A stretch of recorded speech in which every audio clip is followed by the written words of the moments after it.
같이 기도하시겠습니다.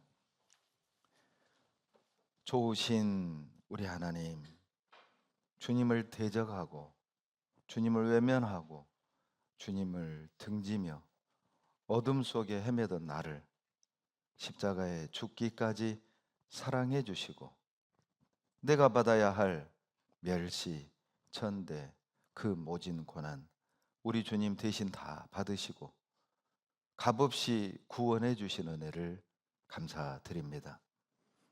구원해 주신 은혜도 감당하기 어려운데 성령이 역사하시고 생명의 말씀이 증거되는 몸된 교회 안에 세우셔서 시마다 때마다 말씀으로 위로해 주시고 치료해 주시고 힘 주시며 사랑하는 형제자매들과 협력하여 영광을 위해 살게 하심을 더욱 감사드립니다. 우리 가운데 한 사람도 자기를 위해 사는 사람 없게 하시고 무엇을 하든지 주님의 영광만을 위한 삶이 되게 도와주시옵소서. 매일의 삶 속에서 구원의 크기를 알아가게 하시며 은혜의 깊이를 더욱 느끼며 그 사랑에 강권하신 바 되어 사는 우리 삶이 되게 도와주시옵소서. 한 사람도 믿음의 경주에서 낙오되는 이 없게 하시고 주님의 마음을 시원케 하는 우리 삶이 되게 도와주십시오. 이 시간 성령께서 듣는 모든 이들의 마음을 감동 변화시켜 주시고 식어진 우리의 마음 뜨겁게 회복시켜 주시고 연약한 우리 무릎 다시 붙들어 일으켜 세우셔서 용기를 내어 주님께 가까이 나아갈 수 있도록 하나님 도와주시옵소서. 멀리 외국에서 복음을 위해 수고하시는 선교사님들과 그 가족들 영육간에 강건케 하시고 보호해 주시옵소서. 평택교회와 후원 관계를 맺고 있는 일본 고리야마 교회, 멕시코 에스카르세가 교회, 깜페체 교회, 칠레 이끼께 교회 하나님 든든히 세워주시고 또 합당한 교회당도 허락해 주시기를 간구드립니다. 병상에 계시는 많은 우리 사랑하는 형제자매들 치료해 주시고 위로해 주시고 힘 주시기를 간구드립니다. 이 시간 말씀을 전하는 사람의 입술을 주장하셔서 아버지의 뜻, 아버지의 마음만 온전히 전해드릴 수 있도록 도와주시옵소서. 우리를 사랑하시는 예수님 이름으로 감사하며 기도드렸습니다. 아멘. 욥기 7장 1절입니다. 구약 767페이지입니다. 욥기 7장 1절을 다 같이 읽겠습니다. 세상에 있는 인생에게 전쟁이 있지 아니하냐? 그 날이 품꾼의 날과 같지 아니하냐? 6장 1절부터 연결해서 보면 지금 7장은 욥이 세 친구들의 어떤 그 비난에 대하여 대답하는 내용입니다. 욥은 말하고 있습니다. 세상에 있는 인생들에게 전쟁이 있지 아니하냐. 욥은 지금 전쟁을 치르고 있다고 말하고 있습니다. 욥은 생각지 않은 많은 어떤 고난, 어떤 문제들과 지금 전쟁을 치르고 있는 거죠. 갑자기 전 재산을 잃었고 갑자기 10자식이 그냥 한꺼번에 죽었단 말이죠. 뭐 자식들이 큰 녀석부터 순서대로 시름시름 앓다가 뭐 1년에 한 명씩 이렇게 떠나보낸 게 아니라 한꺼번에 10자식을 잃어버렸단 말이에요. 아마 세상에 욥과 같은 이런 고통과 불행을 경험한 사람이 어디 있겠어요? 진짜 앞으로는 욥과 같은 고난을 경험한 사람을 만나기가 어려울 거예요. 왜냐하면 요즘 애 안 낳잖아요. 근데 욥은 10명 나왔단 말이에요. 그렇죠.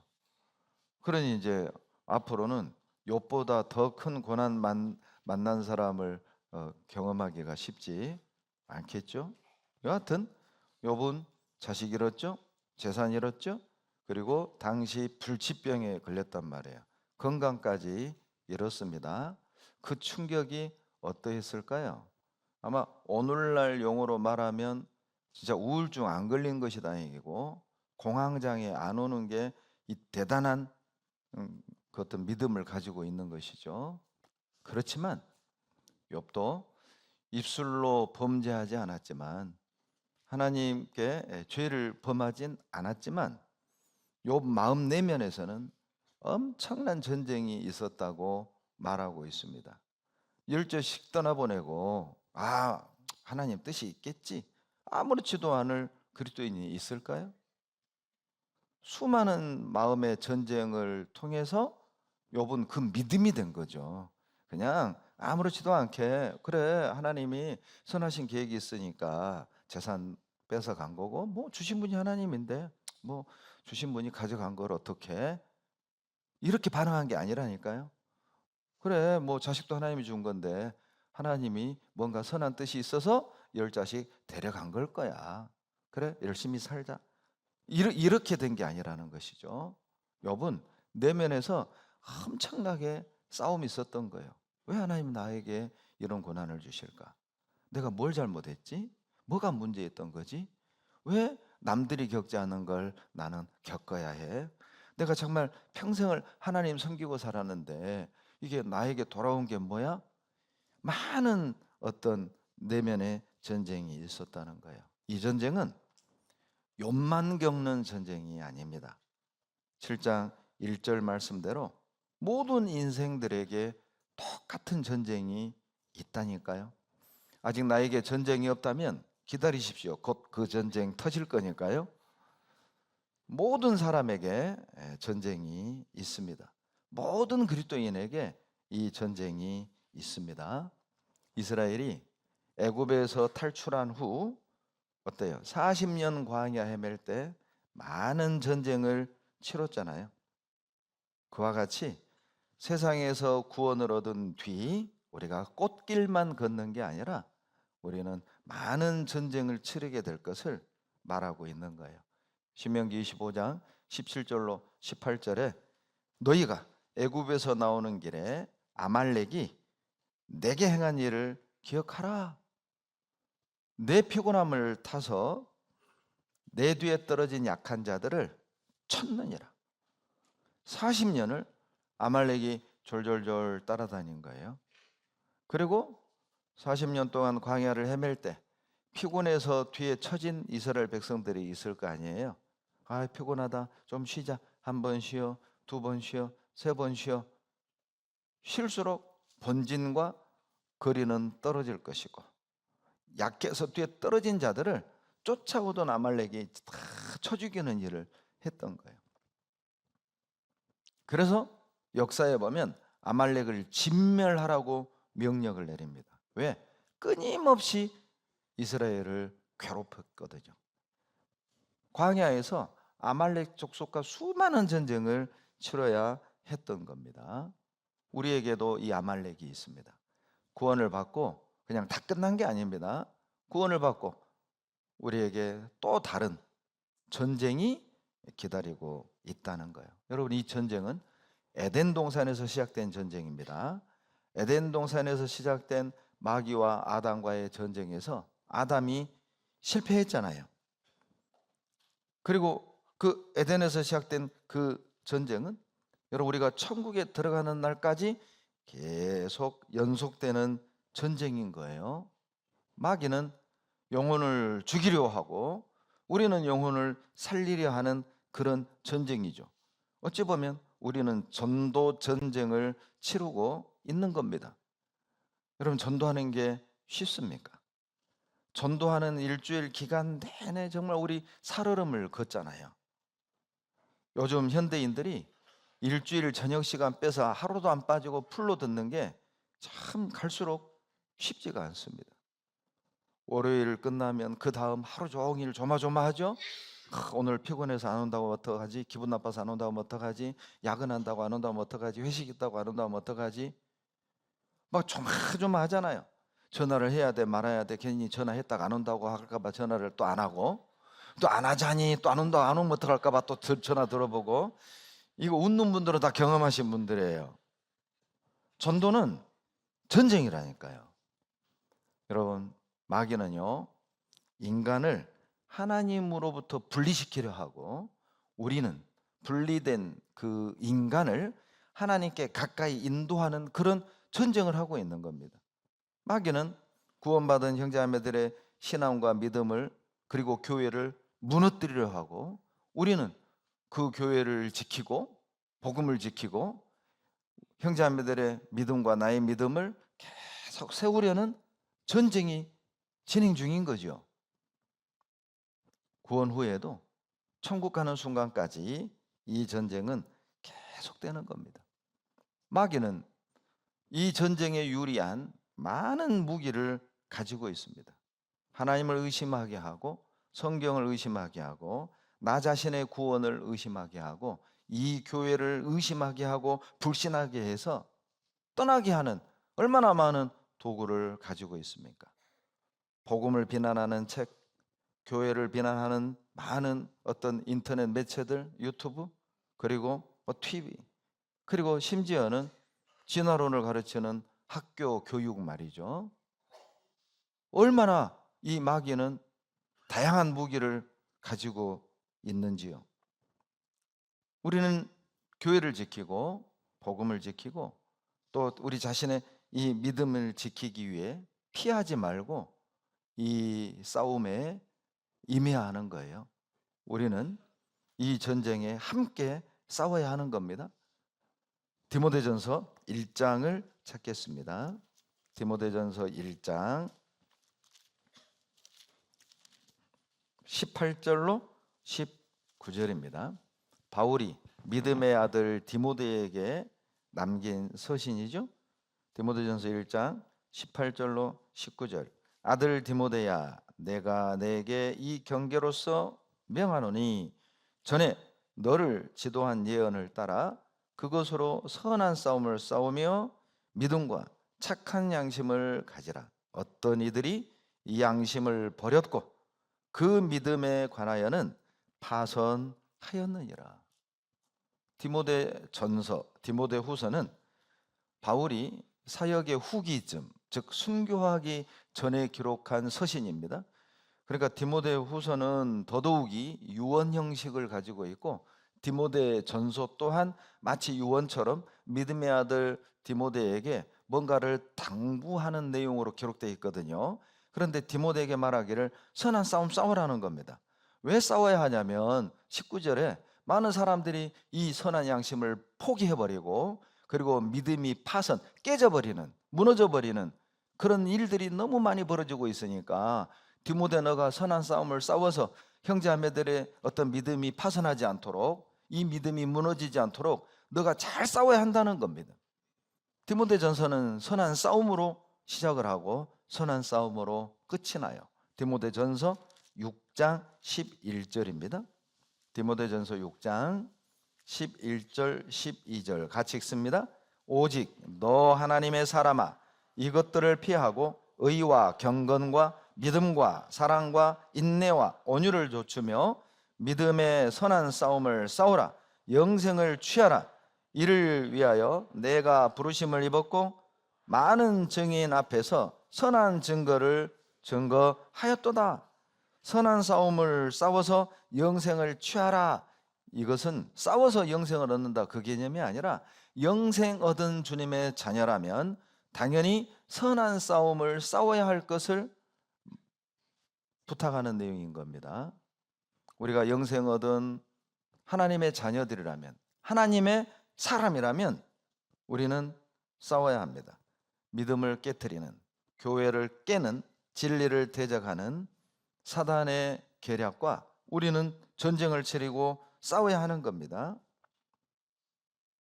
무엇과 싸워야 할까요? 대상이 있어야 싸우겠죠?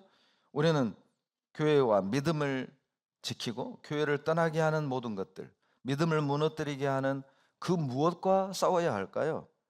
디모데전서 6장 10절에 그 대상이 나와요. 여러분, 우리는 세상과 싸워야 되는 겁니다.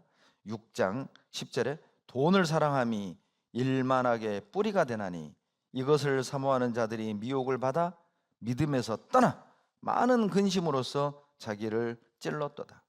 여러분, 돈의 양면이죠. 돈은 복음을 전하고 신앙생활하는데 참 유용하고 필요한 것입니다. 그러나 그 돈을 잘못 사용하게 되면 10절 후반부에 믿음을 떠나게 하는 독이 될 수도 있어요. 믿음을 떠나게 하는 무기가 될 수 있다니까요. 돈은 마지막 때 신앙을 흔드는 큰 시험거리가 될 겁니다.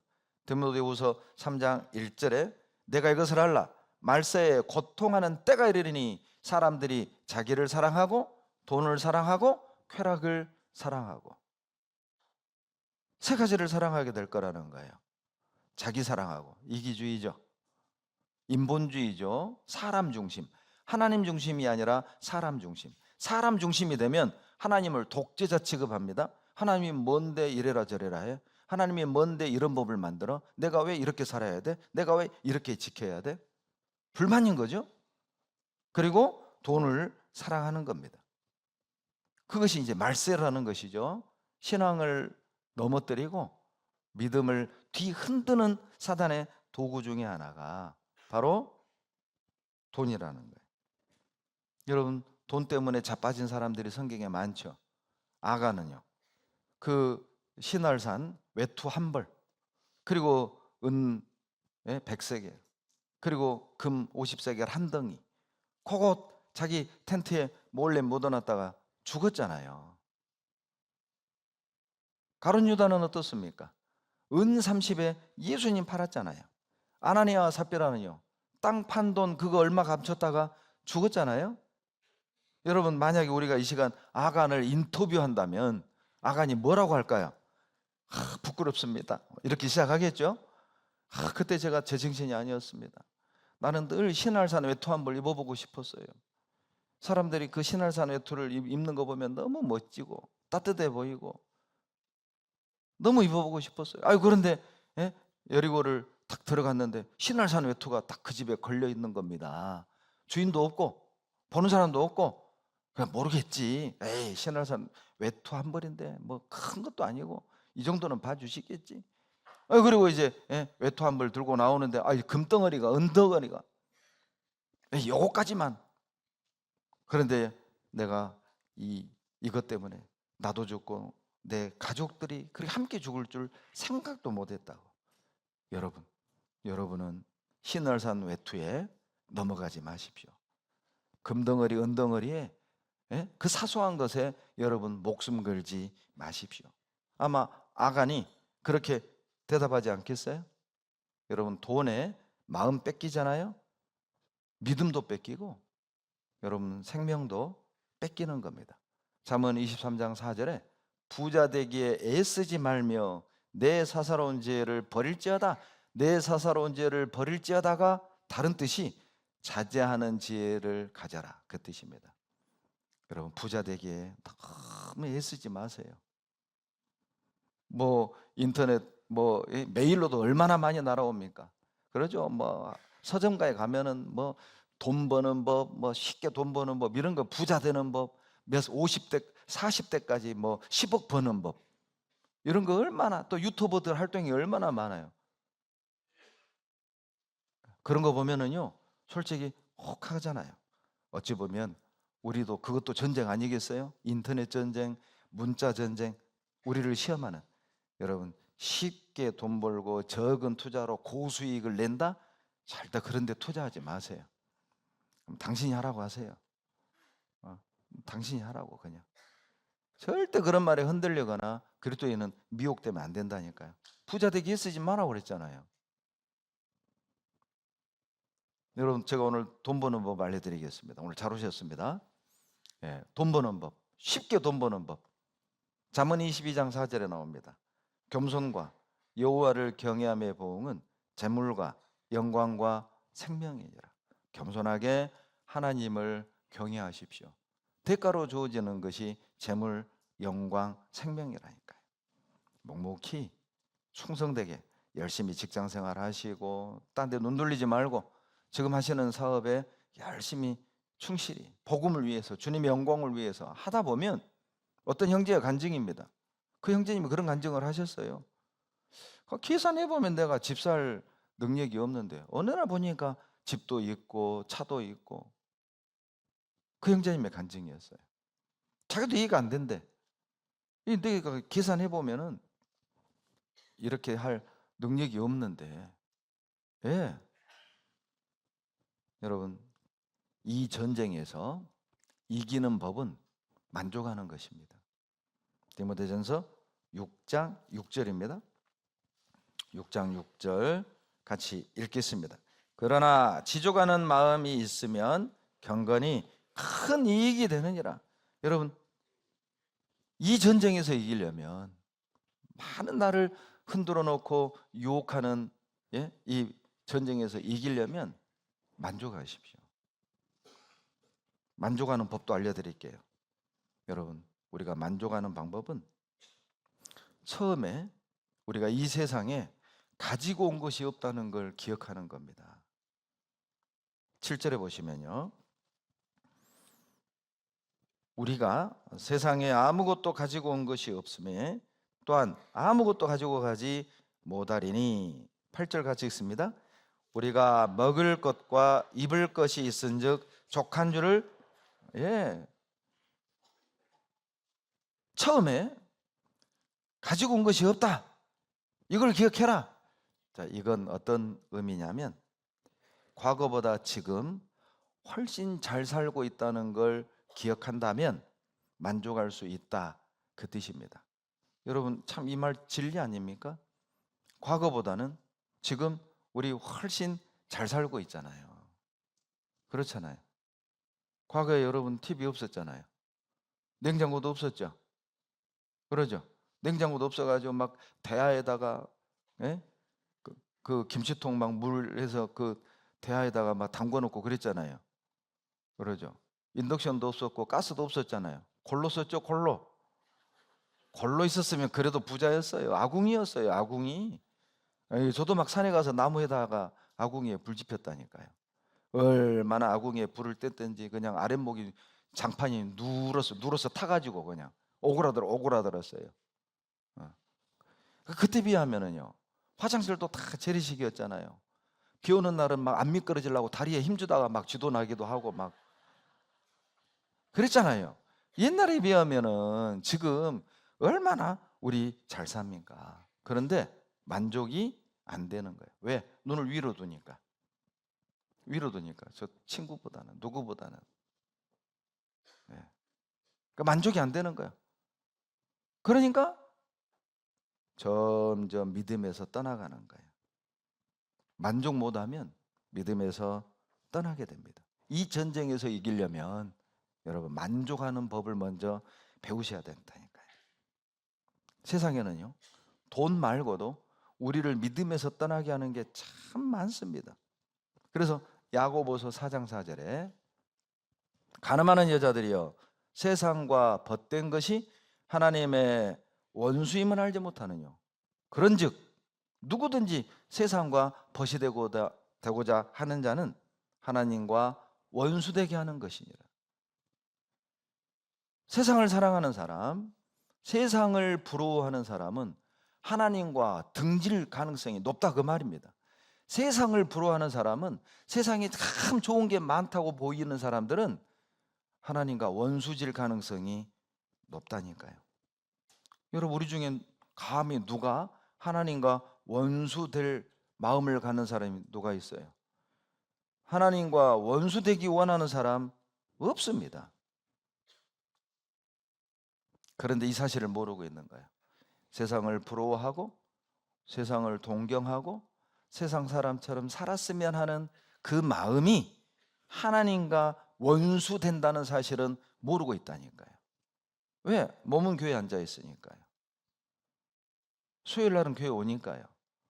나는 하나님과 원수된다는 생각을 상상도 못하죠. 그런데 내 마음은 세상을 향해 있고 세상을 부러워하고 세상 것으로 가득 차 있다면 그건 하나님과 원수되어 사는 거예요. 여러분, 세상은 동경의 대상도 아니고 부러움의 대상도 아니라 싸움의 대상인 거예요. 세상은 싸움의 대상이지, 전쟁의 대상이지 부러움과 동경의 대상이 아닙니다. 여러분, 왜 세상이나 세상에 있는 것들을 사랑해서는 안 되는 줄 아세요? 요한일서 2장 15절에 이 세상이나 세상에 있는 것들을 사랑치 말라. 누구든지 세상을 사랑하면 아버지의 사랑이 그 속에 있지 아니하니라. 무슨 말입니까? 여러분, 우리 그리스도인들의 마음속에 세상을 사랑하는 마음과 주님을 사랑하는 마음이 공존할 수 없다는 뜻입니다. 세상을 사랑하면 하나님의 사랑은 그 안에 들어갈 수 없습니다. 하나님을 사랑하면 세상을 사랑하는 마음이 우리 안에 들어올 수 없다니까요. 이 두 개가 섞일 수가 없어요. 물과 기름이 섞일 수 없고 빛과 어둠이 섞일 수 없는 것처럼 세상을 사랑하는 마음, 하나님을 사랑하는 마음, 이 두 개가 내 안에 공존할 수 없다는 겁니다. 주님이 배척당한 이 세상은 사랑의 대상이 될 수 없습니다.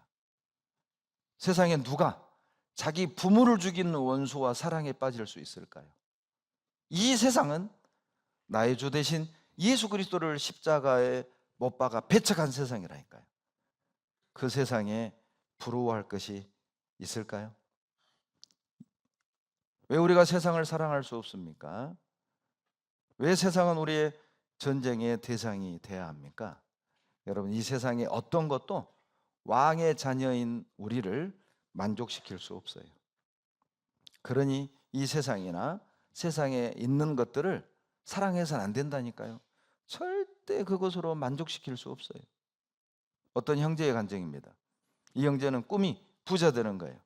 그리고 대학을 입학하면서 교회를 떠났어요. 그리고 10몇 년 후에 돌아왔습니다. 물어봤어요. 왜 돌아왔냐? 그 형제의 대답입니다. 예, 목사님, 제가 돈 벌려고 세상에 가서 돈도 많이 벌었습니다. 실제 돈을 많이 벌었습니다. 근데 다 해봤는데 별것 없었습니다. 그리고 돌아온 거예요. 별거 없다니까요. 구원받은 사람은 세상에 있는 것들로 만족할 수 없어요. 마귀는요, 이 세상에 있는 유행, 세상에 있는 많은 대중문화들을 가지고 우리의 신앙을 무너뜨리고 하나님으로부터 멀어지게 하고 교회로부터 격리시켜요. 그래서 레위기 18장 3절에 어때요? 40년 광야를 헤매는 이스라엘 백성들을 향해 뭐라고 말씀하냐면 너희들 앞으로 가나안 땅에 들어가게 될 텐데 그때 가나안의 풍속을 좇지 마라. 너희가 거하던 애굽의 풍속도 좇지 말고 너희가 들어가게 될 가나안의 풍속도 좇지 마라. 레위기 18장 3절 말씀입니다. 애굽의 풍속은 무엇이고 가나안의 풍속은 무엇이겠습니까? 우리에게 적용시키면 세상의 유행이라고 보시면 돼요. 세상 유행에 민감하지 말라는 겁니다. 남들이 돌침대 사면 나도 돌침대 있어야 되고, 남들이 흙침대 사면 나도 흙침대 있어야 되고, 남들이 세라믹 식탁을 바꾸면 나도 세라믹 식탁 있어야 되고, 남들이 흙으로 벽을 다 바르면 나도 흙벽이 돼야 되고, 그렇게 살지 마라.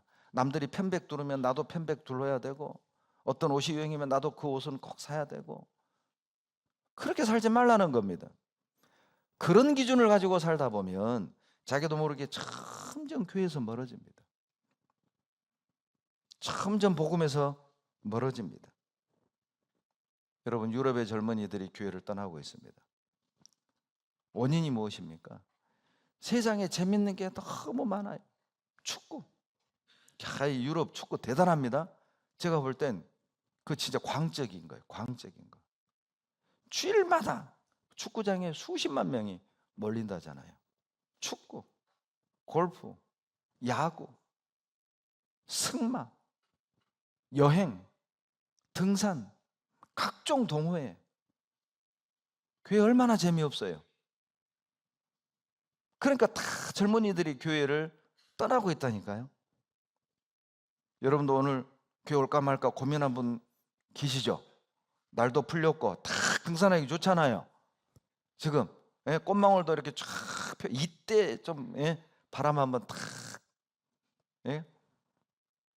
갈수록 젊은이들이 교회를 떠나고 있습니다. 마귀는 무기가 많습니다. 여러분, 미국에 사탄교가 있는 거 아세요? 그 사탄교의 목표가 기독교를 전멸시키는 것입니다. 어떻게 이 사탄교를 확장시키고 기독교를 전멸시키게 하느냐?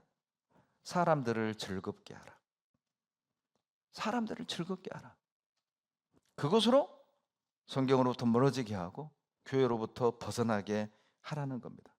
여러분, 의외로 미국에, 유럽에 사탄을 숭배하는 연예인이 많습니다. 이름을 대면 여러분도 알만한 사람들이 사탄교 숭배자들이고, 그들이 부르는 노래의 가사말에 그런 것들이 깔려 있다니까요. 은어를 사용해서 사단을 숭배하고 사단을 좋은 이미지로 포장을 하는, 여러분, 음악이라는 것이 내 의도와는 관계없이요, 작사 작곡하는 사람들의 의도가 거기에 들어 있습니다. 사탄 숭배자들의 노래를 듣는 것만으로도 나도 모르는 사이에 사단을 숭배하게 되는 것이 되는 거예요. 여러분, 이건 문화전쟁입니다. 문화전쟁도 치르고 있는 거예요. 무엇을 봐야 될지, 무엇을 들어야 될지, 이것도 우리가 정말 분별을 해야 되는 겁니다. 제가 며칠 전 뉴스를 듣고 깜짝 놀랐습니다. 여러분, 미국 초등학교에 사탄 클럽이 생겼어요. 사탄 클럽. 안 믿으시죠? 사탄 클럽. 우리나라로 말하면 방과후 활동이에요. 수업 끝나고 그 사탄 클럽에 모여가지고 이 사탄이 좋은 분이고 사탄은 친근한 분이고 그런 활동을 한다는 거예요. 깜짝 놀랐어요. 열 몇 개 주에 학교에, 초등학교에 저학년들을 상대로 사탄 클럽이 만들어졌습니다. 그리고 그 사탄 클럽 만든 그 사람이요, 공개적으로 인터뷰를 하는데 기독교 클럽이 있는 모든 학교에 사탄 클럽을 만들겠습니다. 의도적인 거죠. 그런데 그걸요, 옛날 같으면 뭐 정신없는 사람이네, 사람들이 교회를 다니든 안 다니든 그렇게 아마 손가락질 할 텐데, 지금은 뭐 자유인데 뭘 그럴 수 있지? 이런 분위기가 되는 거예요. 계속 이 전쟁의 입지가 그리스도인들에게 점점 좁아지고 있다니까요. 여러분, 죄로 가득 찬 이 세상은 그리스도인들에게 더 이상 매력적인 세상이 아닙니다. 또 하나 우리가 싸워야 할 대상이 있습니다. 바로 사탄이죠. 우리는 사탄과 전쟁을 치러야 되는 거예요. 디모데전서 4장 1절입니다. 디모데전서 4장 1절 같이 읽습니다. 그러나 성령이 밝히 말씀하시기를 후일에 어떤 사람들이 믿음에서 떠나 미혹해 하는 영과 귀신의 가르침을 조추리라 하셨으니 됐습니다. 때가 되면 귀신의 영, 귀신의 가르침, 미혹하는 영, 그것을 좇게 될 거라는 거예요. 그럼 미혹하는 영이 마귀잖아요. 마귀의 이름이 이간질하다는 뜻이 있어요. 마귀가 여러 가지 이름의 의미가 있습니다. 뭐 파괴하는 자, 이간질하는 자, 죽이는 자, 여러 가지 의미가 있어요. 마귀는 미혹하는 영입니다. 이간질하는 영이에요. 하나님으로부터 분리시키고 교회로부터 멀어지게 하는 영이라니까요. 사단은 거짓된 가르침, 거짓된 교리를 통해서 진리로부터 멀어지게 하고 교회로부터 격리를 시키는 거예요. 어떻게 해요? 고린도후서 4장 4절에 이 세상 신이 믿지 아니하는 자들의 마음을 혼미케 하여 그리스도의 영광의 광채가 비치지 못하게 하매니, 마음을 혼미하게 한다. 이게 원어의 의미가 눈을 멀게 한다, 그리고 마음을 어둡게 한다, 이런 뜻이 있어요. 사단이요, 믿음의 눈을 멀게 하는 겁니다. 마음의 눈을 멀게 해서요, 뭐가 진리고 뭐가 거짓이고 몰라요. 마음을 어둡게 하는 겁니다. 그러니까 답답하니까 그냥 내 편할 대로 믿게 하는 거야. 나는 향냄새가 좋더라, 나는 산사에서 등 종소리가 좋더라. 그래서 산을 찾는 사람들이 많아요. 등산하면서 그러니까 이것이 진리냐 아니냐는 관심이 없습니다. 이미 사람들의 마음은 어두워져 있기 때문에 상처받은 내 마음 위로해 주는 것, 듣기 좋은 얘기하는 것, 거기에 광신처럼 따라가는 거예요. 진리냐 아니냐는 이미 관심이 없습니다. 내가 이것 때문에 너무 힘든데 이걸 막 만져줘. 훅 따라가는 거예요. 미혹하는 영입니다. 마귀는요, 사실과 진실을 가려서 떠나게 하는 거예요. 막연하게 사람들의 마음에 두려움을 훅 넣어주는 겁니다. 이게 틀렸으면 어떡하지? 내가 가는 이 길이 아니면 어떡하지? 사실을 가리고 진실을 왜곡하고 막연한 두려움을 넣어줘서 멀어지게 하는 거예요. 마귀는 모든 수단을 동원해서 어떡하든 교회로부터, 하나님으로부터, 말씀으로부터 멀어지게만 하면 되는 거잖아요. 어떡하든 이단 교리로 미혹을 하는 거예요. 디모데전서 6장 20절로 21절입니다. 디모데전서 6장 20절로 21절 같이 읽겠습니다.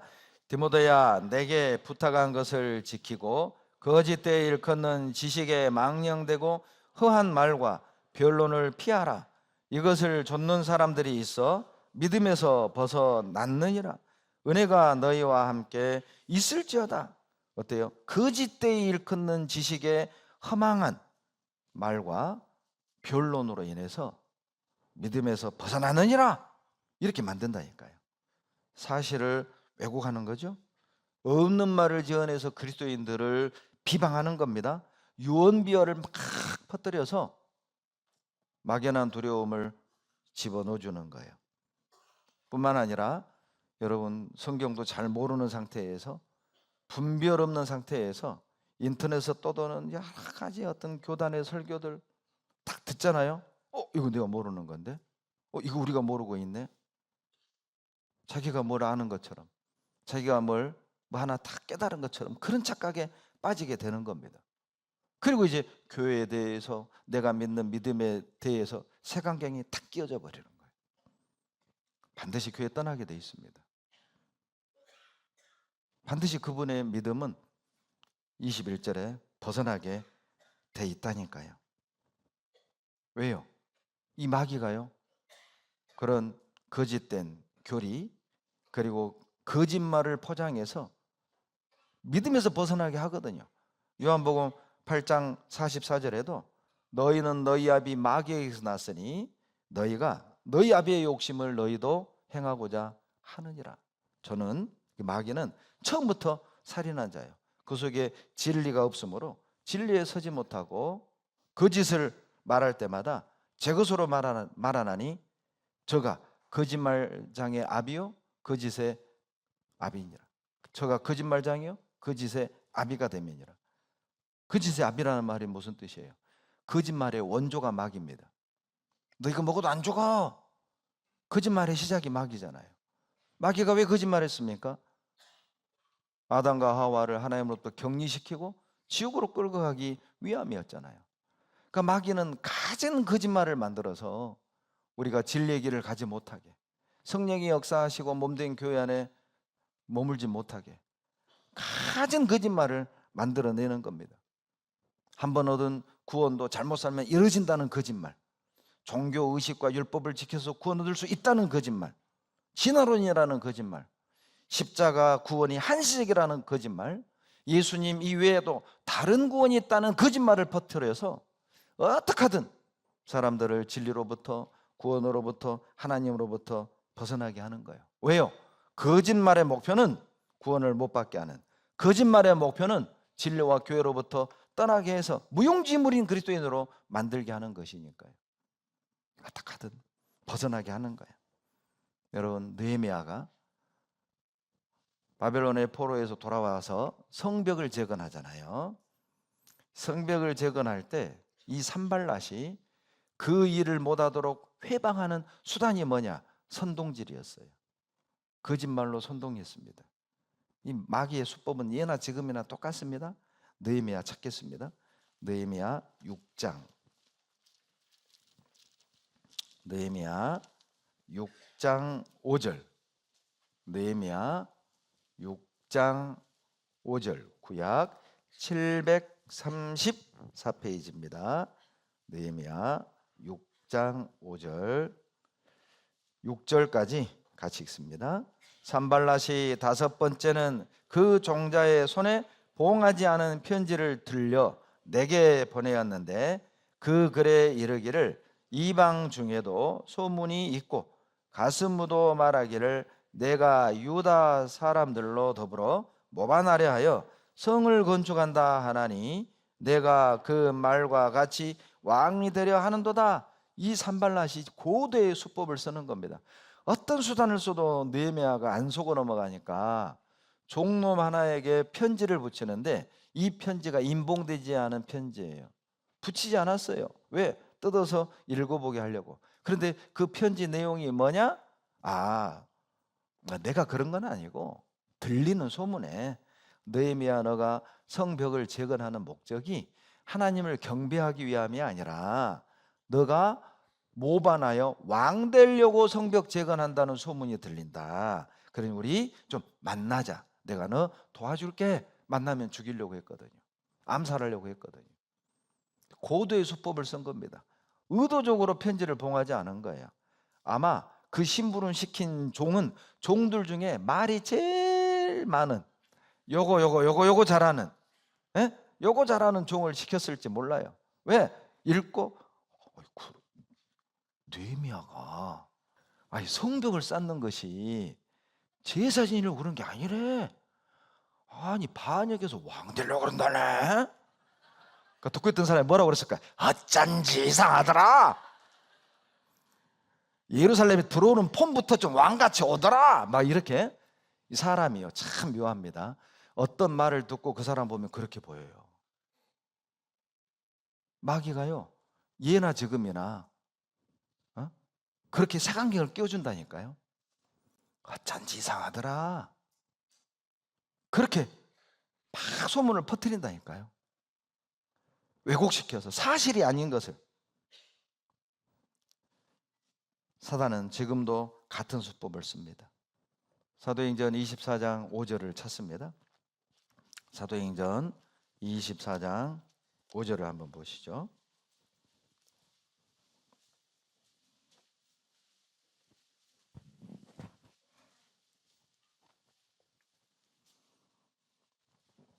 사도행전 24장 5절 다 같이 읽겠습니다. 우리가 보니 이 사람은 연병이라 천하에 퍼진 유대인을 다 소욕케 하는 자요 나사렛 이단의 괴수라. 누가 지금 하는 말이냐? 여기 1절에 변호사 더들로라는 변호사가 하는 말입니다. 바울을요 벨릭스 앞에 데려와 가지고 재판하는 겁니다. 이거 죽여달라고. 왜? 이 바울은 연병이고 그리고 나사렛 이단의 괴수라고 지금 공개적으로 바울을 모욕하고 있고 바울을 모함하고 있고 없는 말을 지어서 하고 있잖아요. 그러니까 이 변호사 더들로는 이게 사실이 아니어도 잃을 게 없어요. 왜? 바울에게 색안경을 탁 끼워줄 수 있으니까, 흠집 낼 수 있으니까. 이걸 들은 사람들은 사실 여부에 관심 없습니다. 그냥 막 퍼지는 거죠. 바울이 난 좋은 사람인 줄 알았더만은 나사렛 이단의 괴수였다네? 나사렛 구원파였다네? 퍼질 거니까요. 도들로 입장에서는 손해볼 게 없는 것이죠. 여러분 만약 사도행전 24장 이 당시에 인터넷이 있었다면 아마 인터넷에 이런 글이 막 떠돌을걸요. 제목은 이단 나사렛 구원파 바울 여기에 오다. 그리고 이제 막 내용이 뭐라고 들어갈까요? 이 나사렛 이단의 괴수 사도 바울은 예수님 피로만 구원을 얻는다고 한단다. 단번에 구원 얻는다고 한단다. 한 번 얻은 구원은 이루어지지 않는다고 한단다. 예수님 외에는 다른 구원의 방법이 없다고 한단다. 그렇게 선동질하고 다니는 나사렛 구원파 이단의 괴수 바울. 아마 인터넷에 막 이 당시 사도행전 24장 인터넷이 있었다면 막 그런 글이 막 떠돌아다녔을 거라고. 그 글을 읽는 사람들은요, 아, 나는 바울이 좋은 사람인 줄 알았더니 나사렛 이단의 괴수였네, 나사렛 구원파였네. 대부분의 사람들이 그렇게 생각할 거예요. 왜? 사람들은 진실에 관심이 없습니다. 가십거리에 관심이 많죠. 사람들은 내용에 관심이 없습니다. 내용을 알아볼 마음도 없고요. 자기들이 친한 사람이 하는, 사회적인 지명도가 있는 사람들이 하는 말은 그냥 필터링, 걸러내지 않고 다 받아들이니까요. 마지막 세상은, 주님이 배척당한 이 세상은 여러분 거짓말이 이기는 시대입니다. 누가복음 23장입니다. 누가복음 23장 23절입니다. 누가복음 23장 23절.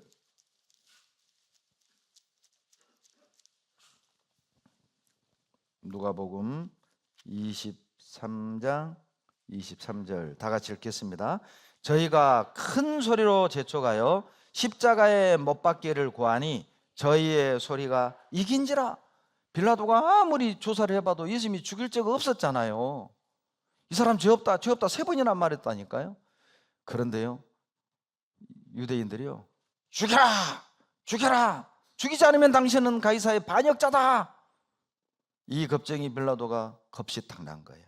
밀량이 나는 것을 보고 물을 가져다가 손을 씻으며 가로되 이 사람의 피에 대하여 나는 무죄하니 너희가 당하라. 저희의 소리가 이긴지라. 거짓의 소리가 이겼습니다. 예수님을 죽이라는 소리가 이겼습니다. 예수님이 무죄하다는 진실이 덮여버렸다니까요. 사람들은 진실에 관심이 없어요. 내 마음에 안 들면 죽여라. 싫어, 듣기 싫어. 그 말이 사실이냐 아니냐 나는 관심 없어. 나는 너 자체가 싫어. 답답하죠. 거짓의 소리가 이기는 시대인 거예요. 진화론의 소리가 이기는 시대입니다. 물질 만능주의 시대가 이기는 시대예요. 허무주의가 이기는 시대예요. 죽으면 끝이다. 먹고 마시고 즐겨라. 쾌락주의가 이기는 시대입니다. 돈이면 다야. 황금 만능주의가 소리가 이기는 시대입니다. 복음을 공격하는 소리가 이기는 시대, 그리스도인을 비난하는 소리가 이기는 시대입니다. 육신의 소리가 이기는 시대고 세상의 소리가 이기는 시대라니까요. 그런데 여러분, 주님이 딱 오시잖아요. 그러면 주님의 소리가, 우리의 소리가 결국 이기게 될 겁니다. 요한복음 12장 48절에 나를 저버리고 내 말을 받지 아니하는 자를 심판할 리가 있으니 곧 나의 한 그 말이 마지막 날에 저를 심판하리라. 마지막에 여러분 진리가 이기게 될 겁니다. 우리의 소리가 이기게 될 겁니다. 그러니 말씀 외에는 넘어가지 마세요. 누가 뭐라고 해도, 무슨 소리를 들어도 말씀 외에는 넘어가지 마세요. 고린도전서 4장 6절에 너희로 하여금 기록한 말씀밖에 넘어가지 마라. 말씀 외에는 믿을 것이 무엇이겠어요? 여러분, 우리 눈에 보이는 싸움은 그 이면에 마귀가 있다는 걸 잊으면 안 됩니다. 우리는 지금 마귀하고 전쟁을 하는 거예요. 에베소서 6장 12절입니다. 에베소서 6장 12절.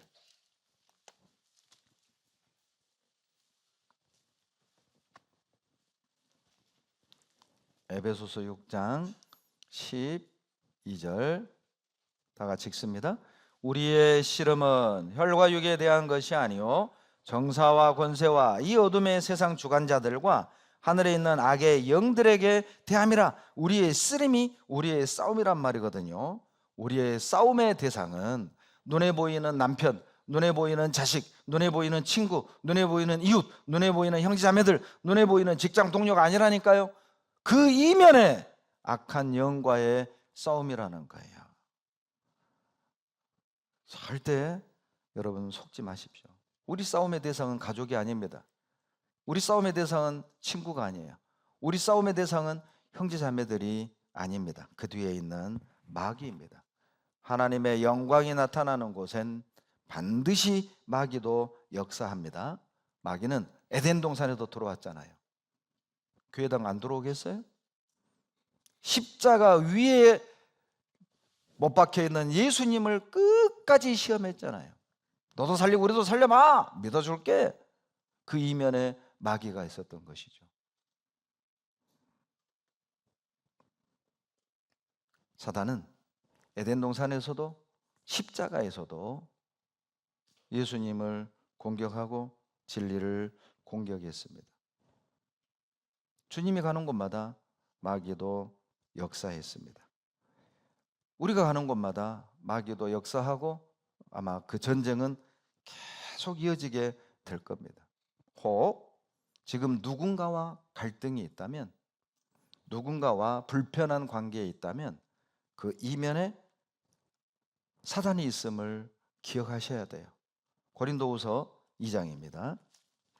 고린도후서 2장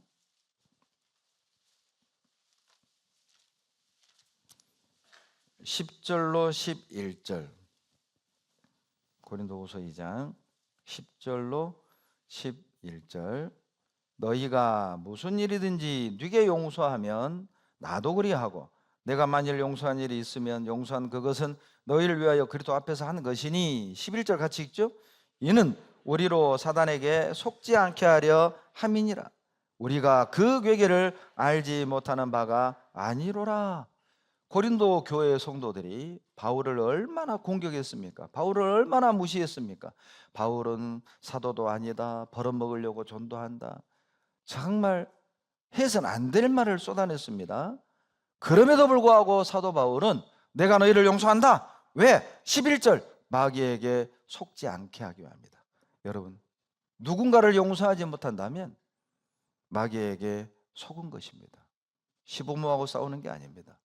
시댁 식구들과 싸우는 게 아닙니다. 남편과 싸우는 게 아닙니다. 그 뒤에 마귀가 있다니까요. 아직도 내가 용서하지 못하고 그들을 용납하지 못했다면 우리는 속고 있어요. 야고보서 3장 14절로 15절에 너희 마음속에 독한 시기와 다툼이 있으면 자랑하지 말라. 이러한 지는 위로부터 온 것이 아니요 세상적이요 정욕적이요 마귀적이니라. 내 마음속에 시기, 질투, 다툼, 갈등이 있다면 그건 하나님이 준 게 절대 아닙니다. 그 이면에 마귀가 있는 것이 맞습니다. 혹시라도요, 주님을 떠나려는 생각, 내가 믿은 이 믿음에 대한 회의적인 생각, 그리고 교회를 향한 불신과 교회를 떠나려는 생각이 있다면 그 이면에도 마귀가 있음을 기억하십시오. 요한복음 13장 2절에 마귀가 벌써 가룟 유다의 마음에 예수를 팔려는 생각을 넣었더니, 마귀가 하는 일은 진리로부터 벗어나게 하는, 예수님을 등지게 하는, 진리로부터 멀어지게 하는 그 생각을 넣어준다니까요. 그 이면에 마귀가 있다니까요. 우리는 단순히 내가 알고 있고 내가 봤던 표면적인 이유라고만 생각하지만 우리는 속았어요. 쥐덫에 걸린 쥐처럼 그 이면에 있는 마귀를 우리는 보지 못했던 겁니다. 속지 마십시오. 하나님의 일을 하나님의 일보다 사람의 일을 더 소중하게, 귀하게 우선해서 생각한다면 그 이면에도 마귀가 있습니다. 마태복음 16장 23절에 예수님이 베드로에게 하신 말씀이죠. 사단아, 내 뒤로 물러가라. 너는 나를 넘어지게 하는 자로다. 너가 하나님의 일은 생각지 아니하고 사람의 일을 생각하는도다. 놀랍게도 수제자 베드로에게 사단이라고 책망하셨습니다. 베드로가 사단이란 말이 아니죠. 베드로가 사단이 준 생각을 받아들였어요. 그 생각이 무엇입니까? 하나님의 일은 관심 없고 사람의 일을 생각하는 거예요. 예수님 죽는 거 그거 우리가 막으랍니다.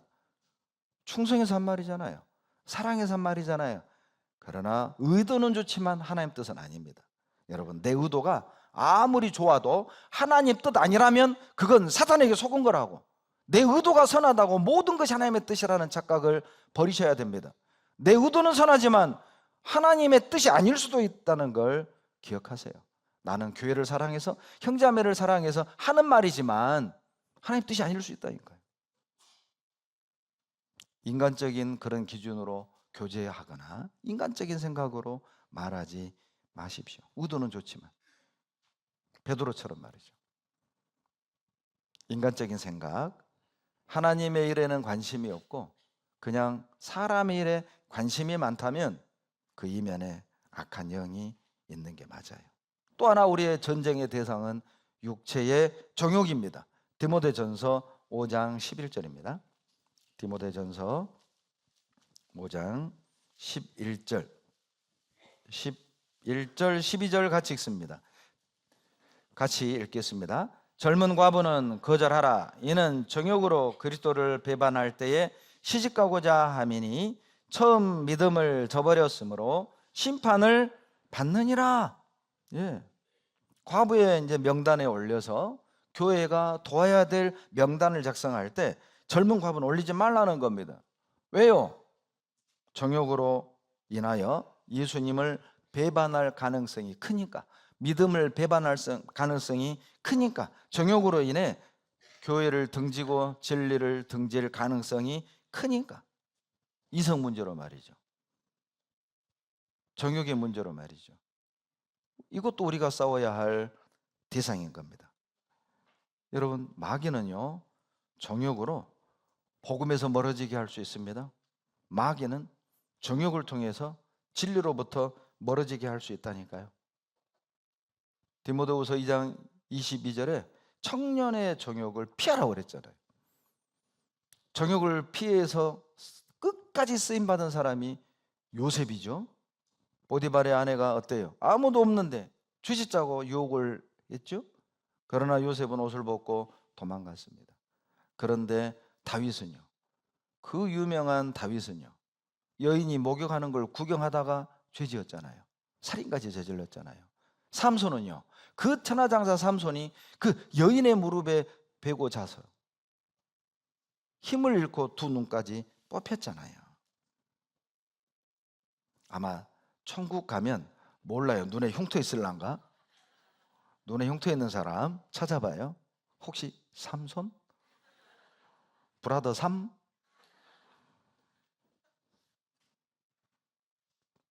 정욕으로 믿음의 눈을 뽑고 정말 하나님 앞에 우리를 부끄럽게 만들 수 있어요. 우리의 싸움의 대상입니다. 여러분, 정욕은 영혼을 거스릅니다. 무슨 뜻이죠? 이 육신은요 항상 성령과 반대예요. 베드로 전서 2장 11절 보시죠. 베드로 전서 2장 11절 2장 11절 같이 읽습니다. 사랑하는 자들아, 나그네와 행인 같은 너희를 권하노니 영혼을 거스려 싸우는 육체의 정욕을 제어하라. 이 육체는요 항상 영혼을 거스려요. 무슨 뜻이죠? 항상 반대야. 우리 육체는 어때요? 늘 놀고 싶잖아요. 놀고 싶고 일하기 싶고. 그런데 부지런하라고 말하면 싫어. 육체는 자기를 막 높이고 싶어 하잖아요. 근데 겸손하라고 하면 싫어. 우리 육체는요 자기 마음대로 하고 싶은 대로 살고 싶은데 교회 질서에 순종하라고 하면 싫어. 왜 동성애를 못하게? 왜 낙태를 못하게? 싫어. 나는 마음에 안 들어. 이 교회가. 우리 육체는 진리를 거스리고 말씀을 거스리고 성령을 거스립니다. 그걸 제어하지 않으면 떠나게 돼 있어요. 내 마음에 안 들거든요. 싫어. 헌금하는 것도 싫고 봉사하는 것도 싫고 싫어. 근데 왜 하라고 그래? 싫어. 안 나가. 가나안 교인이 되는 거죠. 가나안 교인이나 뭔 말인 거였어요? 가나안 거꾸로 해봐요. 안 나가. 난 좋은 말인 줄 알았어요. 가나안이 젖과 꿀이 흐르는 가나안. 안 나가 교인이 되는 거예요. 예. 왜? 싫어. 싫은 거 하라고 하니까. 자기 중심의 신앙을 하는 사람이죠. 싸워야 한다니까요. 우리 육체는요 편하게 살고 싶어요. 그런데 봉사하래. 고난이 유익하대. 싫어. 여러분, 육체는 세상 풍속을 좇고 하나님의 뜻을 거스리는 기질이라니까요.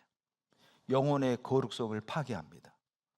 그래서 이 고난을 싫어하는 육신, 게으름을 좋아하는 육신과 우리는 계속 싸워야 되는 거라니까요. 여러분, 육신의 요구를 들어주면 안 됩니다. 오늘 아침에도 어때요? 막 우리 육체가 막 사정하잖아요. 아침에 침대에서 조금만 더 자자. 어제 봉사 많이 했잖아. 조금만 더 자자. 5분만 10분만 더 자자. 요구를 들어주지 말라니까 안 돼. 일어나. 주일이야. 기도해. 묵상해야지. 빨리 가서 형제자매들 맞이해야지. 청소해야지. 일어나. 여러분, 육신의 요구를 들어주면 안 되는 이유가 더 많은 걸 요구합니다. 육신은 한번 딱 타협하잖아요. 더 많은 걸 요구해요. 처음에는 그래 10분만 더 자자. 근데 눈 떠보니까 1시간 잤어. 그러니까 타협하라면 안 된다니까요. 육신의 요구를 들어주면 안 된다니까요. 육신은 타협의 대상이 아니라 전쟁의 대상입니다.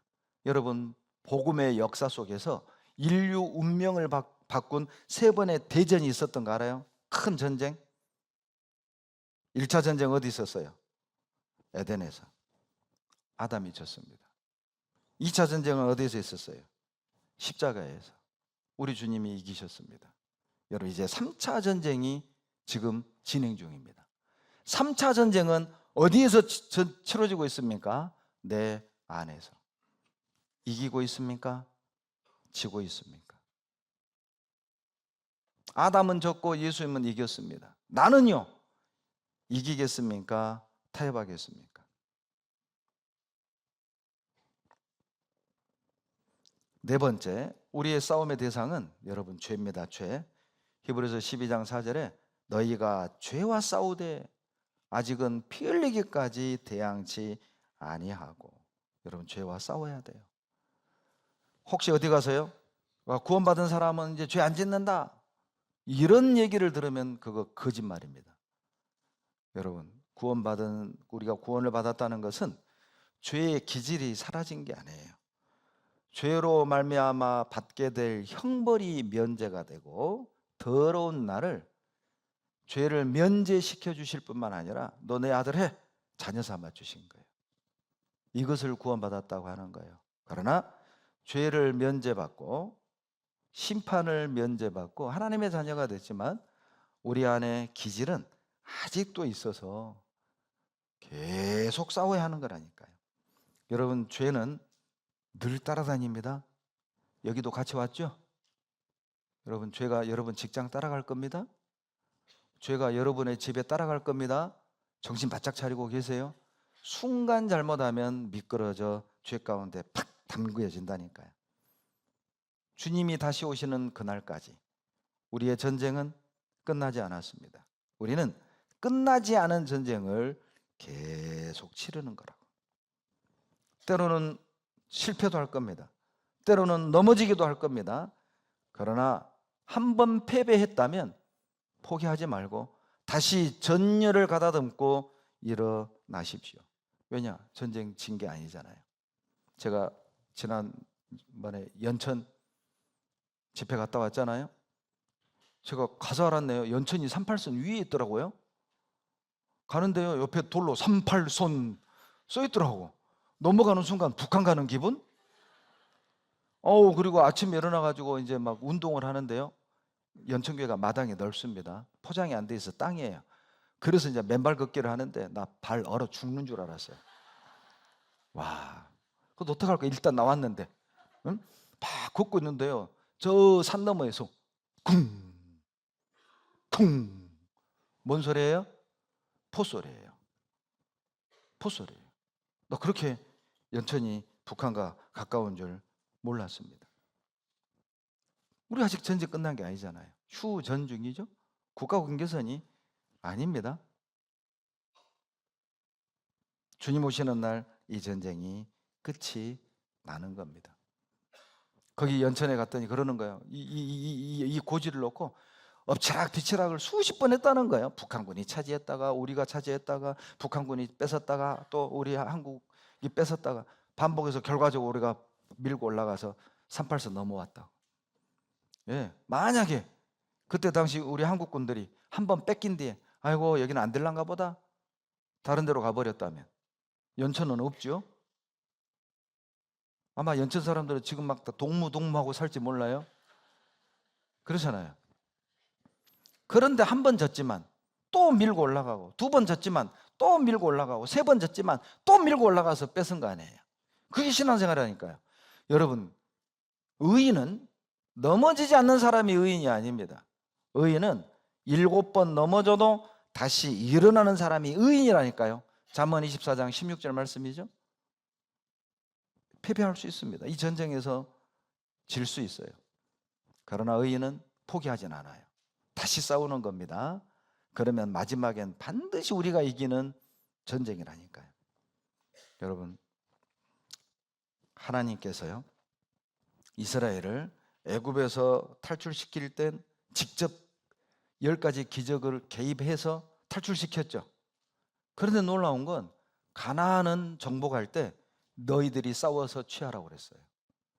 구원은 은혜로 거저됩니다. 그러나 영광을 얻는 그것은 싸워야 된다니까요. 구원은 거저주지만 승리는 거저주는 게 아니에요. 영광은 거저주는 게 아니라고요. 싸워야 해요. 이 전쟁에서 기필코 이겨야 됩니다. 우리 시대는 어찌 보면 이 전쟁의 하프타임을 넘어간 겁니다. 이제 전쟁이 막바지에 다다랐어요. 남은 전력 다 쏟아야 될 거 아니에요. 총알, 포탄, 적진에 그냥 싹 쏟아 부어서 어때요? 백성들 살려야 될 거 아니에요? 이 전쟁의 하프타임을 넘어왔어요.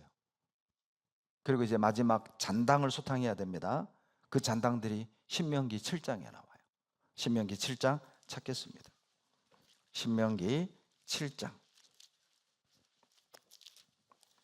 1절로 2절입니다.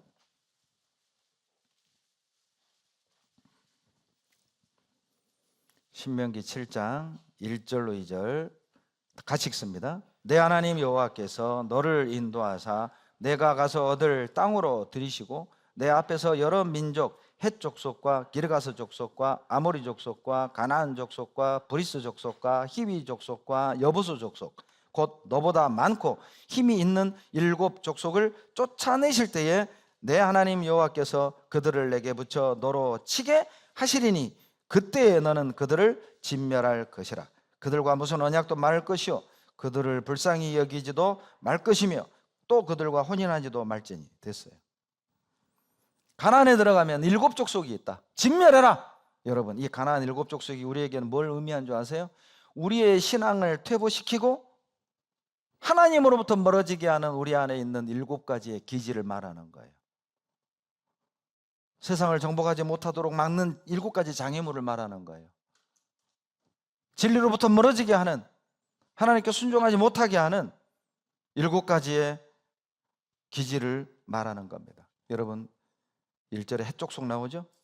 여러분, 이 헷 족속은요 히타이트입니다. 영어로. 우리 히타이트 배웠죠? 철기 문화. 그러죠? 그 당시 공포의 대상이었어요. 바로 헷 족속은 공포와 두려움을 말하는 겁니다. 무슨 뜻이죠? 우리는 두려움과 싸워야 합니다. 두려움에 굴복하지 말고 두려움을 싸워서 정복하라는 거예요. 신명기 10장에 보면요, 전쟁에 나갈 수 없는 4종류의 사람이 나오죠. 새집 지어보고 살아본 적 없는 사람, 약혼하고 취하지 않은 사람, 포도원 만들고 따먹지 못한 사람, 두려워하는 사람. 이 4사람은 전쟁터에 나갈 수 없습니다. 왜요? 이 4사람의 공통점이 2가지입니다. 첫째, 하나님께 전쟁에 집중을 못해요. 새집, 포도원, 약혼, 두려운 사람, 전쟁에 집중을 못해요. 왜? 두려우니까. 전쟁에 집중하지 못하면 승리할 수 없습니다. 또 하나의 공통점, 이 4종류의 사람은 마음이 천갈래 만갈래로 갈라져 있는 사람이에요. 한쪽은 새집, 한쪽은 전쟁, 한쪽은 약혼녀, 한쪽은 전쟁. 마음이 쫙 갈라져 있는 사람이죠. 한 마음이 되지 않으면 이 전쟁은 이길 수 없다니까요. 두려워하는 자를 통해서는 하나님이 승리할 수 없습니다. 그러니까 사사기 7장 3절에 기드온과 미디안이 전쟁을 치를 때 두려워하는 자들 돌아가라. 두려워하는 자는 필요 없습니다. 실패의 원인이거든요. 두려움. 여러분, 내 안에 두려움 정복하셔야 됩니다. 두려움을 가지고 승리할 수 없습니다. 두 번째, 기르가스가 나오죠. 기르가스는 진흙탕이라는 뜻이에요. 진흙탕. 진흙탕 싸움이란 말 있잖아요. 혼돈과 무질서를 상징하는 겁니다. 무엇을 먼저 해야 하고 무엇을 나중에 해야 되는지 뒤죽박죽하게 하는 것들이 있죠. 내 생활을 뒤죽박죽하게, 또 내 생각을 무질서하게 만드는 그 어떤 것과 우리는 싸워야 하는 거예요. 예를 들면 에서죠. 에서는 팥죽 한 그릇에 장자 명분 팔아버렸잖아요.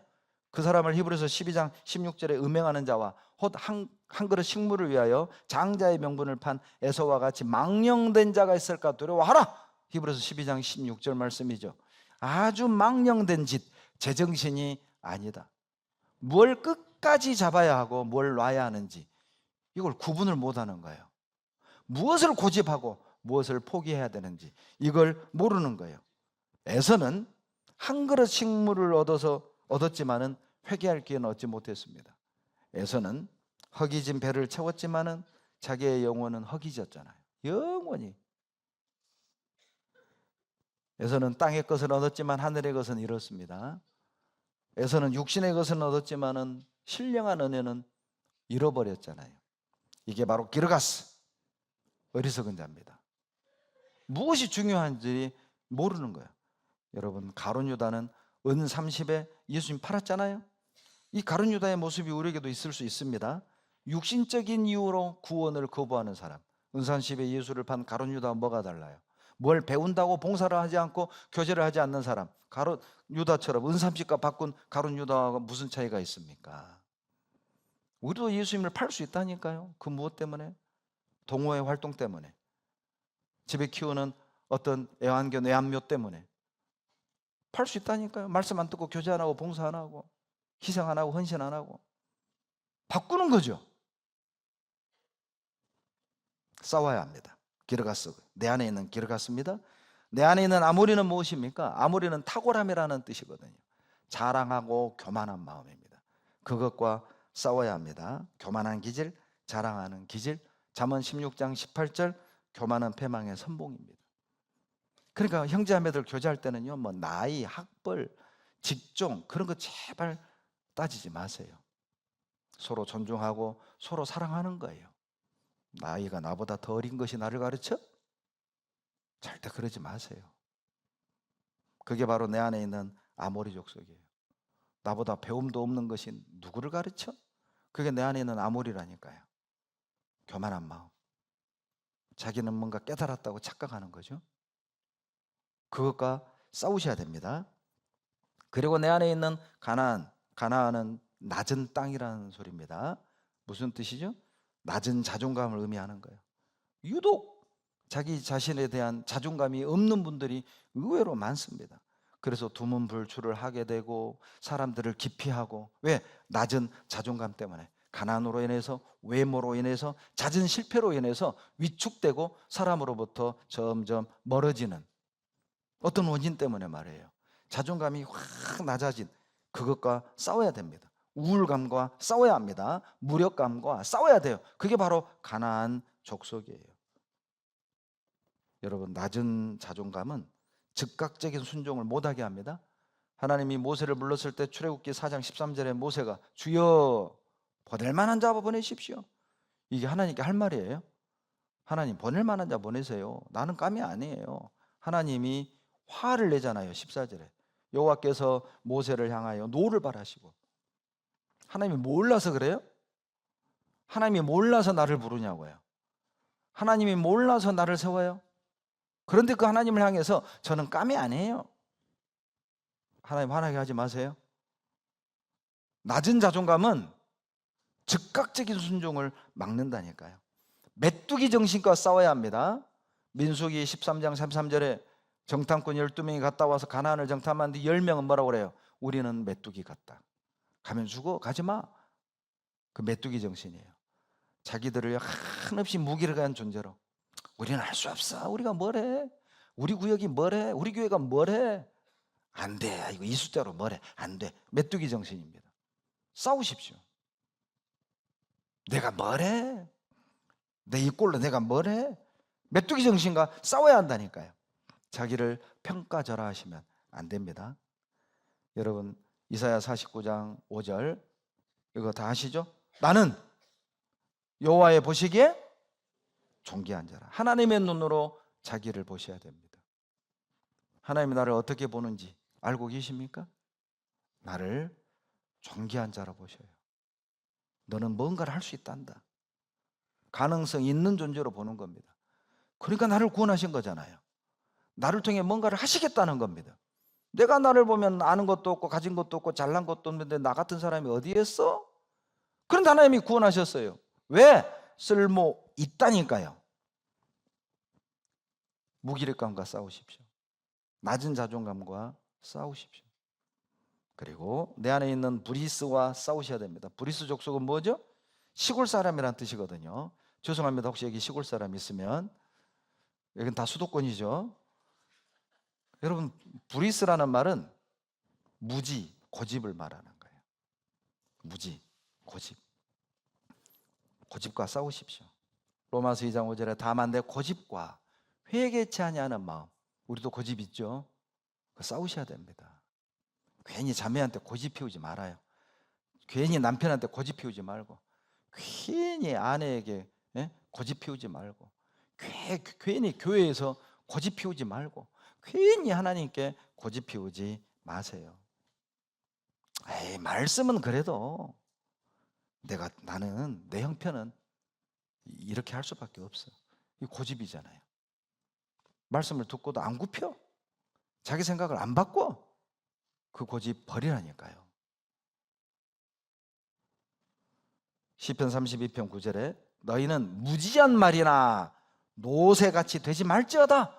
여러분, 말은 어때요? 무지한 말은 속도가 빨라요. 그러니까 주인보다 앞서가. 말은 그러죠. 우리가 무지한 말처럼요, 주님보다 앞서갈 수 있습니다. 형제자매들 중에 어때요? 뭔가 생각하면 무조건 직진, 이런 분 있죠. 내가 뭔가 계획하면 무조건 해야 돼. 내가 하고 싶은 거 무조건 해야 돼. 이거 뭐 교회 질서고 뭐고 상관없어. 왜 안 돼요? 왜 못하게 해요? 하고 싶은데? 무지한 말입니다. 무조건 직진. 그 위험한 거예요. 무지한 노새는 뭡니까? 또 느려, 안 해. 빨라도 문제고 느려도 문제예요.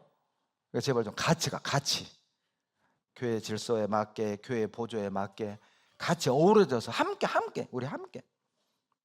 그게 바로 브리스 족속입니다. 내 안에 있는 무지와 고집. 여러분, 히위 족속은 무엇입니까? 히위는 축제란 뜻이 있대요. 축제. 네? 세속적인 어떤 그 놀이, 재미, 거기에 빠지면 믿음에서 떠나게 돼 있어요. 그 히위 족속과 싸우십시오. 땅의 것을 추구하는 향락, 쾌락주의, 이게 히위 족속이잖아요. 노느라고 신앙생활 못해. 뭐 배우느라고 신앙생활 못해. 히위 족속이에요. 재밌어. 그 배우는 게 재밌어. 그러니까 막 전도도 안 하고 봉사도 안 하고 말씀도 안 듣고 거기에 푹 빠져가지고, 그 히위 족속이라니까요. 싸우셔야 됩니다. 용납하면 안 돼요. 이사야 5장 12절에 그들이 여호와에는 수금과 비파와 소고와 저와 포도주를 갖추었어도 여호와 행하심을 관심치 아니하며 그 손으로 하신 일을 생각지 아니하는도다. 먹고 마시고 즐기고 노는 데는 관심이 많은데 하나님의 일에는 관심이 없어요. 히위 족속입니다. 스케줄이 꽉 차 있어. 바빠. 신방을 못 받아. 신방을 바빠.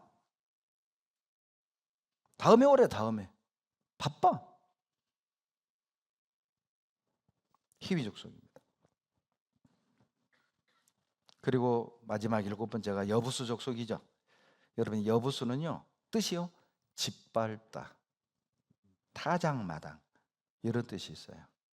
짓밟히니까 어때요? 불평하고 원망하고 증오하는 그 마음을 의미하는 거예요. 불평하고 원망하고 증오하는 그 기질과 싸우셔야 됩니다. 이 불평하는 습관 아주 위험해요. 이스라엘 백성들이 불평하고 원망하다가 사시면 헤맨 거 아닙니까? 여러분, 불평하고 원망하면 헤맵니다. 남편한테 막 불평하는데 관계가 좋을 리 없잖아요. 아내에게 막 음식 불평하고 투정하면 그 다음에 메뉴가 좋아질 리가 없잖아요. 더 짜지든지 반찬이 줄든지. 예? 그 불평해서 좋을 게 뭐예요? 원망해서 좋을 게 뭐예요? 그 기질과 여러분 싸워야 된다니까요. 민수기 11장 5절로 6절. 야, 이 놀라운 거 한번 봐보세요. 민수기 11장 5절로 6절. 민수기 11장 5절로 6절입니다. 같이 읽겠습니다. 우리가 애굽에 있을 때에는 값없이 생선과 외와 수박과 부추와 파와 만들들을 먹은 것이 생각나거늘 이제는 우리 정력이 쇠약하되 이 만나 외에는 보이는 것이 아무것도 없도다. 이걸 불평이라고 해요. 불평이 뭐예요? 만나 외에는 아무것도 없도다. 여러분, 만나가 보통 음식입니까? 하나님이 직접 내려주는 음식이잖아요. 여러분, 인류 역사 속에서 하나님이 주신 만나를 먹어본 사람이 누가 있어요? 만나가 얼마나 만나면 이름이 만나겠어요? 그러잖아요. 아니, 하나님이 주신 꿀 섞인 과자 같다고 해놓고 맛있다고 할 때는 언제고? 아이고 질린다. 만나 외에는 아무것도 없다? 여러분, 만나 씩이나 있다 이래야 정상 아니에요? 어떤 분은요, 뭐야 반밖에 없네? 어떤 분은 반씩이나 있네? 여러분 어떤 스타일이에요? 성격 나오는 겁니다. 이 불평하고 원망하는 게요, 보면 습관이에요. 습관. 그러니까 불평하는 사람들은요, 얼굴이 웃는 얼굴이 아닙니다. 옆 사람 봐봐요. 웃는 얼굴인가? 완전히 불평상이죠? 아, 이제 다 웃네. 예. 아니, 웃으면서 불평한 거 봤어요? 아이고, 만나밖에 없네. 이거 뭐 안 맞잖아요. 예? 그러니까 이제 주변에 있는 사람도 불편해지는 거예요. 그런 사람은 멀어져요. 불평하고 원망하는 사람들은요, 사람들이 멀어져요. 그 주변에 있는 사람 똑같은 부류예요. 유유상종. 불평하는 사람들끼리 뭐예요? 싸워야 됩니다. 그거 아니야. 혹시라도요, 어떤 형제에게 소원하면 에이, 그 형제가 그럴 리 없어 이렇게 이해하지. 나를 무시해? 지난번에도 인사 안 받더니만 또 인사 안 받네? 그래, 해보자. 내가 너 아니면 뭐 교제할 형제 없는 줄 아냐? 너 아니면 탁구 칠 상대가 없는 줄 아냐?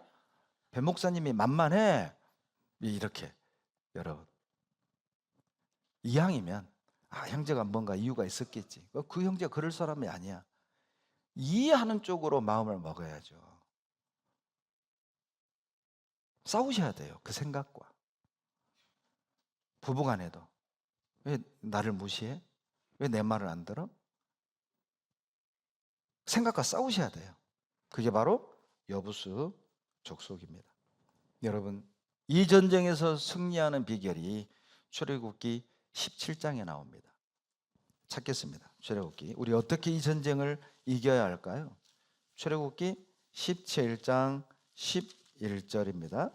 11절, 12절 같이 읽겠습니다. 모세가 손을 들면 이스라엘이 이기고 손을 내리면 아말렉이 이기더니 모세의 팔이 피곤함에 그들이 돌을 가져다가 모세 아래에 놓아 그로 그 위에 앉게 하고 아론과 훌이 하나는 이 편에서 하나는 저 편에서 모세의 손을 붙들어 올렸더니 그 손이 해가 지도록 내려오지 아니한지라. 여호수아는 저기서 아말렉과 막 싸우고 있고요. 그리고 이제 산중턱에서 모세는 손을 딱 들고 있는 겁니다. 모세가 손을 들 때는 이스라엘이 이기고 피곤해서 손 내려오면 아말렉이 이기는 거. 요걸 반복하는 겁니다. 보다 못한 아론과 훌이 돌을 하나 갖다 놓고 모세를 앉혀놓고 양옆에서 손을 딱 잡고 있는 거예요. 그리고 밤새 이겼어요. 이것이 전쟁을 이기는 방법입니다. 400년 노예 생활만 하다가 아말렉과 전쟁을 합니다. 전쟁을 해본 적이 없습니다. 군사훈련 받아본 적이 없습니다. 그 노예에 익숙했던 이스라엘이 싸움꾼 아말렉과 전쟁을 치른다? 무서운 일이었을걸요. 승리를 장담할 수 없는 상황이었습니다. 그런데 그 전쟁에서 첫 승리를 거둬요. 인간적인 방법이 아니잖아요. 전쟁하는데 칼이 좋고 무기가 좋고 숫자가 많아야지 팔 든다고 이깁니까? 근데 팔 들어서 이겼습니다. 뭘 의미합니까? 이 전쟁은 인간적인 방법으로 싸워서 이길 전쟁이 아니라는 거예요.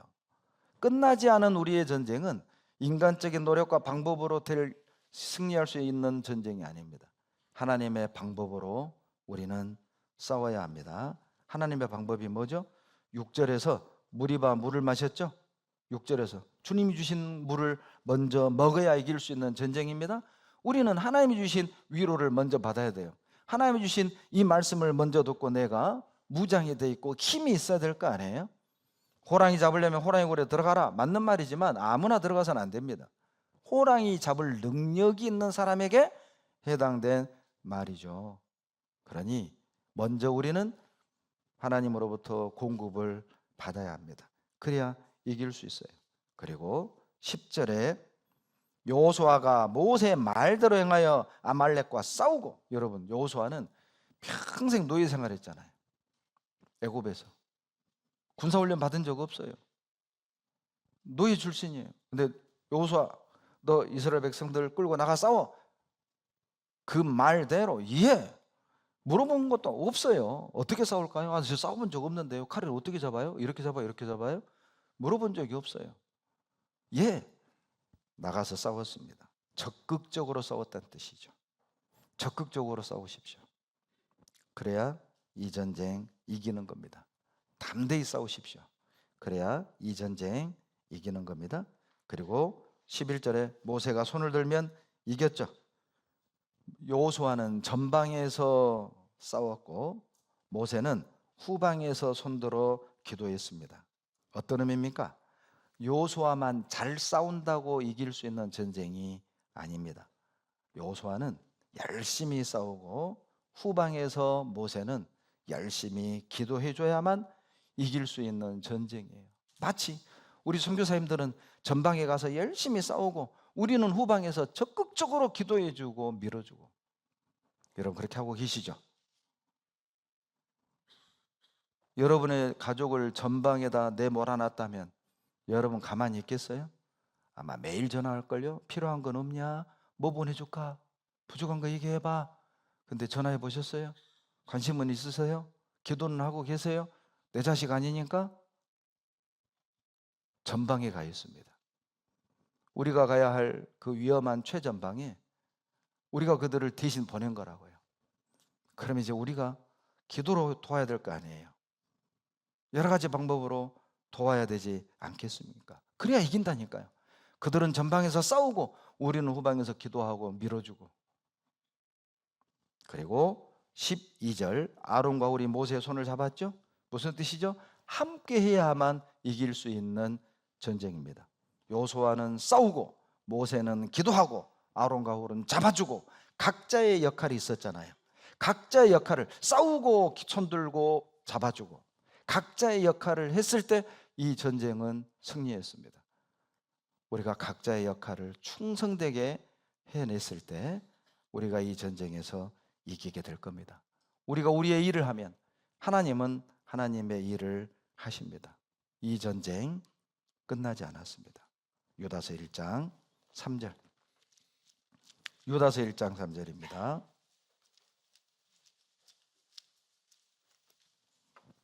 신약 397페이지 유다서 1장 3절 같이 읽겠습니다.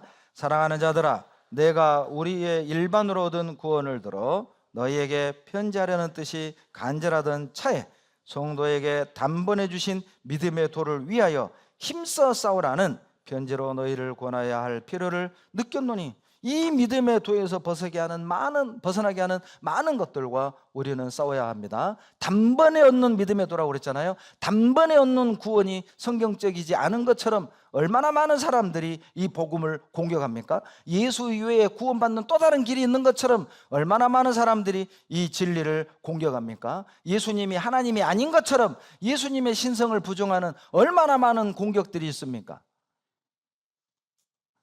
단번에 주신 믿음의 도를 우리는 지키기 위해서 그 많은 것들과 싸워야 합니다. 싸우고 계시죠? 싸우고 계시죠?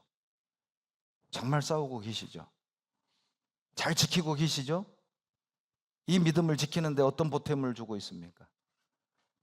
이 복음의 영적 전쟁에서, 이 끝나지 않은 전쟁에서 나는 어때요? 전사입니까? 아니면 구경꾼입니까? 한 사람이라도 더 필요합니다. 탄알 하나가 더 필요합니다. 무기 한 자루가 더 필요합니다. 우리 곧 주님 앞에 서게 될 겁니다. 싸우는 자만 믿음을 지킬 수 있습니다. 디모데후서 4장 7절 8절. 디모데후서 4장 7절 8절. 디모데후서 4장 7절 8절 같이 읽습니다. 내가 선한 싸움을 싸우고 나의 달려갈 길을 마치고 믿음을 지켰으니 이제 후로는 나를 위하여 의의 면류관이 예비되었으므로 주 곧 의로우신 재판장이 그날에 내게 주실 것이니 내게만 아니라 주의 나타나심을 사모하는 모든 자에게니라.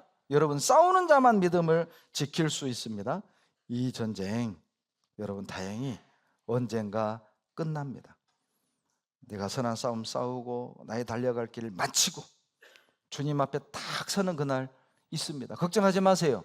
이 전쟁 언젠간 끝이 납니다. 그리고 두려워할 필요 없어요. 왜냐? 8절 끝에 주의 나타나심을 사모하는 모든 자, 지원군들이 오고 있습니다. 이 전쟁에서 나를 돕기 위해 지원군이 좀 오고 있으니까 여러분 조금만 버티십시오. 평택 고지 작전, 평택 고지 고수 작전, 조금만 버티십시오. 그분이 오고 계셔요. 그러면 이 전쟁은 끝나고 우리는 영원한 안식에 들어가게 될 겁니다. 잘 싸워봅시다. 함께 싸워봅시다. 즐겁게 싸웁시다. 기도하겠습니다. 사랑이 많으신 하나님, 도와주시옵소서. 우리 모두가 이 전쟁에 같은 마음으로 동참하고 즐겁게 싸우며 승리할 수 있도록 도와주시옵소서. 주님 품에 안겼을 때 잘했다 한마디 들을 수 있는 은혜 우리 모두에게 허락해 주시고, 한 사람도 육신의 세상의 마귀에게, 죄에게 정복을 당하거나 타협을 하는, 양보하는 일이 없게 하시고 적극적으로 싸워서, 함께 싸워서 주님이 주시는 방법과 능력으로 승리의 경험을 할 수 있도록 도와주시옵소서. 우리를 사랑하시는 예수님 이름으로 감사하며 기도드렸습니다. 아멘.